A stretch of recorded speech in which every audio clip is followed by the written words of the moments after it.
Bom, gente, eu vou mostrar aqui, eu fiz um plantio de vagem. Só que deixa eu explicar direitinho, né? A maioria das pessoas conhece só como vagem, inclusive já deve ter comido, mas não percebeu esse detalhezinho, né? Então a gente está acostumado a ver vagem e macarrão, que tradicionalmente, desde que eu plantava, meus pais plantavam, é aquele vagem que precisa de tutoramento com estaca, para fazer vertical sozinho ou né, um V deitado ao contrário, né? Duas linhas paralelas, né? Que ele sobe por estrangulamento, que ele vai enrolando na varinha e vai produzindo a vagem, sobe assim na altura de, depende como é que você faz o manejo, mas assim, é normal ela chegar a 2,20 m, 2,30 m de altura, e sobe dessa forma. Agora, eu plantei aqui, eu tenho quase certeza que pode ser que muita gente já comeu e não sabe que vem dessa origem. O nome correto seria feijão vagem, mas é vagem, né? Para se comer in natura, vagem verde. Ela dá uns pezinhos baixo, igual feijão, né? Um pouco mais alto, tem uma produtividade boa. Eu já comprei essas vagens por aí nos mercados, bem embaladinho. Ela é mais redondinha que a vagem macarrão tradicional que a gente conhece, que às vezes é um pouco mais achatado. Ela é mais redondinha e tem um sabor muito bom, um verde escuro bonito. Eu vou mostrar como é que tá. Tá no período de início de colheita, faltando 2, 3 dias, né? Então a variedade que me refiro, isso aqui é o saquinho da semente, né? Tá aqui, ó. Feijão, vagem, xingu, baixo, né? Embora que está escrito feijão, ela é para comer a vagem in natura verde, do jeito que está aqui. Não é a semente como tradicionalmente a gente conhece como feijão, né? Feijão em grão, ó. Então essa é a variedade. Aqui eu preparei uma fileira. Na realidade, a fileira era maior. É que aconteceu alguns imprevistos de germinação, que teve algumas falhas. Plantei direto no solo, já vou explicar como é que foi feito. Teve uns passarinhos que arrancou quando ele era pequenininho. E também teve um gafanhoto que andou cortando os pezinhos. Quando estava bem um brotinho novo, ele andou cortando pé por pé. Então deu uma diminuída, mas na realidade ia até ali na frente. Mas é só para consumo, é mais para testar a variedade, mostrar a curiosidade, que muita gente consome, às vezes não está sabendo, né? E o manejo. Então, o manejo que é feito aqui, justamente se ampliar a área, seria a mesma coisa. Vou mostrar primeiro como é que está a produção. Então ela fica dessa forma. Elas estão assim, ligeiramente tombadas para o lado esquerdo, não sei se estão reparando. É porque aqui está num período de vento, e tem uns ventos fortes, e venta horas e horas. E hoje, normalmente, o vento está vindo da altura da serra. Então vem da serra para o lado contrário. Então, ó, nesse momento, inclusive, está ventando. Ele empurra os pés para cá. Eu pensei até fazer né, como já tem o suporte com estaqueamento, de colocar fita de apoio. Mas como ela está se virando bem, eu resolvi não mexer. Mas tem essa opção se realmente o tombamento for grande, prejudicar. Mas aparentemente não está prejudicando não. Então era assim, ó. Tem uma produção bonita, fica assim, ó, bem carregadinho. Seria as primeiras vagens que eu iria colher no caso, ó.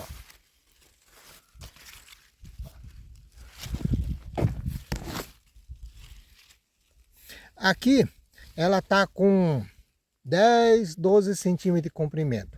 O ideal seria 12, 15 centímetros. Isso deve alcançar nos próximos 2, 3 dias.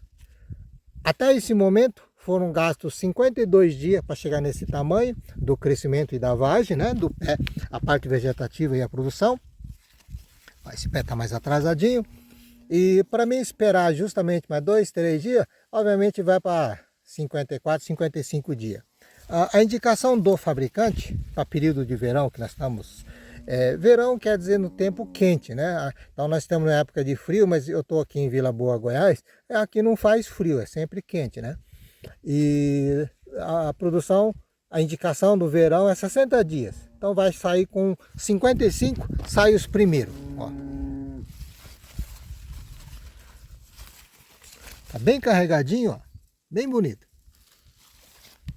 E assim vai. Eu coloquei dois sementes por cova, né?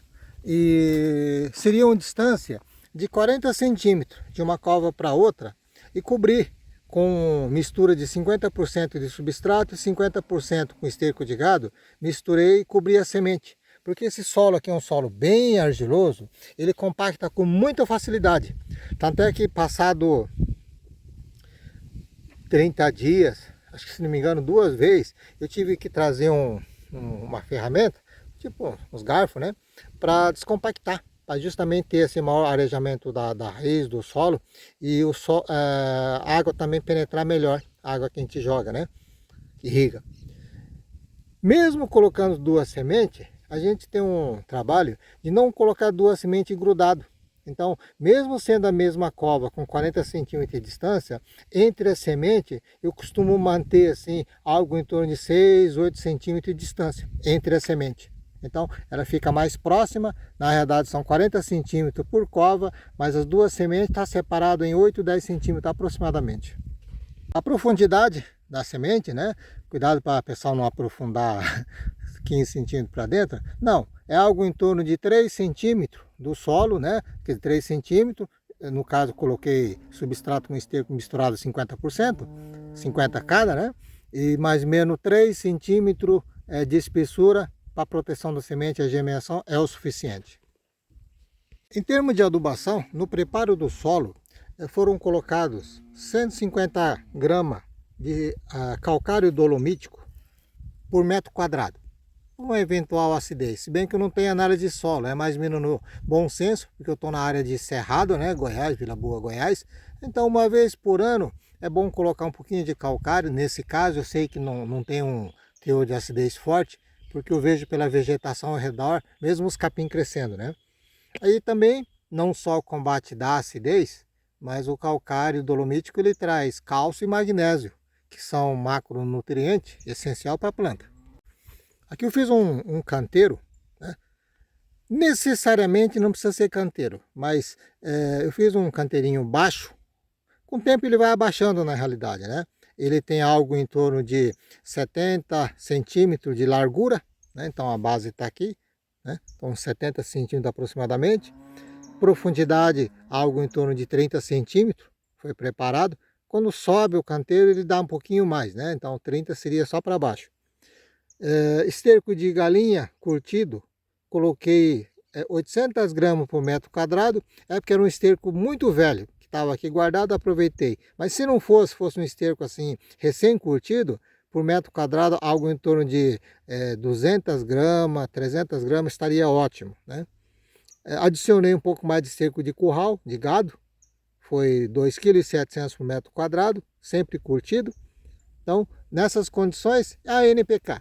NPK, adubo mineral, 70 gramas por metro quadrado, 3,18,5. Então, só foi adubação do preparo, as folhas estão bastante verdes, bonitas, não fiz nada em cobertura e agora só vou colher. Não houve necessidade de adubação em cobertura, muito menos algum tipo de tratos culturais, como fungicida ou inseticida. Nesse período, né, que nós estamos passando aqui, seria período de seca, inverno em outras regiões, né, mas seria período de seca, tem umas vantagens, né? Por exemplo, fungo, praticamente nesse período não tem. A incidência de inseto também praticamente some. Então, tem algumas vantagens de você plantar no período seco. A água você controla.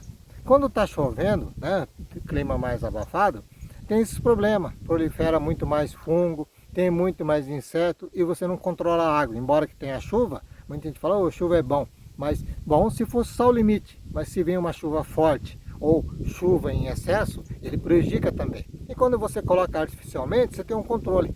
Então, dá um pouco mais de trabalho, mas facilita. Facilita e a produção fica melhor. Mas depende da variedade. A semente também teve uma boa qualidade de germinação. Em 5 dias após o plantio, estava tudo germinando. A questão do distanciamento, eu falei entre planta, né, entre pé, entre cova, 40 centímetros. Agora tem a fileira, corredor. Então, se você imaginar que plantaria assim, uma área bem maior, faria fileira, né? E dentro da fileira você tem que ter o corredor para manejo, para irrigação, para colheita, o manejo como um todo. Então isso aí é mais ou menos assim, mais ou menos entre 1 metro e 1,20 m entre as fileiras é o suficiente, porque isso aqui não vai estaqueamento. Se é estaqueamento, é um pouco diferente, né? Você trabalha com fileira única ou fileira dupla. Ele, como não sobe, não é variedade trepadeira, né? Então não tem esse problema. Trabalha menos, você não tem esse trabalho de estaquear, ter a estrutura, o gasto da estrutura. Então se economiza um pouco nesse tipo de investimento, né? De estrutura. Então é assim, eu estava falando do corredor, se considerar mais ou menos a base do canteiro, que eu fiz um pequeno canteiro, plantei no meio, seria 1 metro, área livre para o trânsito, é o suficiente. Se considerar a partir da fileira, da planta em si, aí vai para 1 metro e 20, 30, 50, dependendo do tamanho que você faz a base do canteiro, né? Mas tendo 1 metro de área totalmente livre é o suficiente. Você pode fazer várias fileiras simultâneas, paralelas. Outra questão, pode ser que muita gente me pergunte, a questão da produção, da produtividade. Como já encontro esse tipo de vagem nas prateleiras, o pessoal consome, mas não sabe que a produção dela é diferente da outra. Então, eu fiz por curiosidade para poder mostrar. Mas, para ter esses dados, precisa ter uma área maior, para ter estatística de produtividade. Aparentemente, né, estaqueado já plantei bastante, produz metade talvez, mas estou chutando por minha conta, não tenho bem certeza, talvez a metade. Só que em termos de custo e manejo, ela é mais fácil, você não precisa catar bambu, colocar estaqueamento, usar arame, alicerce de madeira, não precisa nada disso, né? A área plantado tem uma impressão que fique mais compactado, você consegue colocar maior quantidade de planta, menos espaço, pelo porte que ela dá, então se economiza. Então num hectare se consegue plantar mais quantidade do que o estaqueado, né? Então são fatores que tem que ser analisados, mas aí tem que fazer um teste. Quem queira plantar comercialmente, escolhe uma área, né? Vamos supor, vai plantar 1 hectare, 10.000 metros quadrados, planta 100 metros quadrados, 200 metros quadrados e faça um teste. Aí dá para ter uma ideia boa, como é que ela vai se comportar e os custos. Custo eu tenho certeza, é bem mais baixo comparado com o outro.